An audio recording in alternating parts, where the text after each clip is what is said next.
اعوذ باللہ السمیع العلیم من الشیطان الرجیم بسم اللہ الرحمن الرحیم. جہازب چودھری ہیئر اور عوام دوست پارٹی سے ہمارا پروگرام ہے ریئل ٹاک, اور عوامی حلقوں میں اب کی بات گردش کرتی ہے کہ شاید ہم بہت ہی اوپنلی باتیں کرتے ہیں, ایسی باتیں کرتے ہیں جو نہیں کرنی چاہیے, اور بہت ہماری ڈسکشن جو ہے وہ باؤنڈریز کو کراس کر رہی ہے. لیکن عوام تک جب ریئل جو ہے وہ بات نہیں پہنچے گی تب تک جو ہے وہ عوام اپنا رائے نہیں قائم کر سکے گی. تو ہم کوشش کرتے ہیں کہ ایسی امپارشل باتیں کی جائیں جو آپ کو جو اصل سٹوریز ہیں ان تک آپ کی ایکسیس ہو سکے. میرے ساتھ موجود ہیں زیبا ناز صاحبہ جو سینئر وائس پریزیڈنٹ ہیں کاف لیگ کی, اور سب سے بڑی اسپوکس مین ہیں پاکستان مسلم لیگ کاف کی. اس وقت تو سب سے زیادہ میڈیا پہ نظر بھی وہی آتی ہیں. میرے ساتھ موجود ہیں احسان ناز صاحب جو تجزیہ کار ہیں اور سینئر موسٹ جرنلسٹ ہیں. یہ پاکستان کے جو صحافتی حلقے ہیں ان میں انتہائی ادب اور احترام کے ساتھ ان کو جانا جاتا ہے, اور انٹلیکچوئل کے طور پہ یہ تقریباً سارے اخبارات میں اپنے کالم لکھتے ہیں اور سارے منتظر ہوتے ہیں کہ یہ اپنی رائے دیں. یہ بھی ہمیں ٹائم دیتے ہیں, ان کی محبت ہے اور میں ان کی شفقت کا ہمیشہ سے مشکور رہا ہوں. گزارش کروں گا زیبا ناز صاحبہ سے کنٹریبیوٹ کریں. آج کے جو سیاسی تناظر ہیں ان میں آپ کی کیا رائے ہے؟ وزیر اعظم شہباز شریف صاحب نے آج یہ کہا ہے کہ عمران خان کے IMF کے ظالم چنگل میں پھنسا دیا. میں وزیر اعظم پاکستان سے یہ پوچھتی ہوں کہ کیا کہ ان کے بھائی جو تھے وزیر اعظم تھے جب, تو ان کو IMF کے چنگل میں کس نے پھنسایا تھا؟ آصف علی زرداری. اس زرداری کو جو ان کے الائی ہیں, جب یہ حکمران تھے تو یہ IMF کے جنگل میں کس نے پھنسایا تھا ان کو؟ دراصل یہ بات ان کے جو وزن ہے, یہ جو سارا ان کا سلسلہ ہے, یہ شہباز شریف, آصف علی زرداری اور ان کی فیملی نے شروع کیا تھا, جنہوں نے ہمیشہ ہمیں قرضوں کے نیچے دبایا, اور جتنے قرضے لیے منی لانڈرنگ کر دی گئی, کسی کو باہر بھیج دیا گیا, اور پاکستان میں کچھ بھی نہیں لگایا. اب ان کو یہ نظر آتا ہے کہ جو اب ہم کر رہے ہیں اس طرح کی لوٹ مار کرنے کا موقع دوبارہ کہاں ملے گا ہمیں. تو میں وزیر اعظم صاحب آپ کو یہ بتانا چاہتی ہوں کہ عوام جاگ چکی ہے.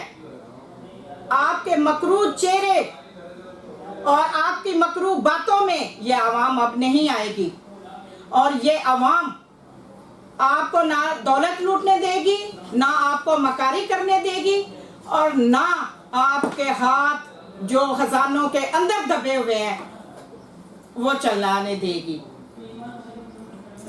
پاکستان کو بنے ہوئے 75 ایئر ہو چکے ہیں. پاکستان کو آپ دو پارٹیوں نے کبھی تمہاری اور کبھی ہماری کی وجہ سے پاکستان کا بیڑا غرق کر دیا. آٹا, دال, گھی, میڈیسن سب کچھ مہنگی کر دیا آپ نے, آئل مہنگا کر دیا آپ نے. رہتے ہو غریب کی ایک موٹر سائیکل چلانے کے لیے تیل تھا, آپ نے وہ بھی غریب کی پہنچ سے دور کر دیا.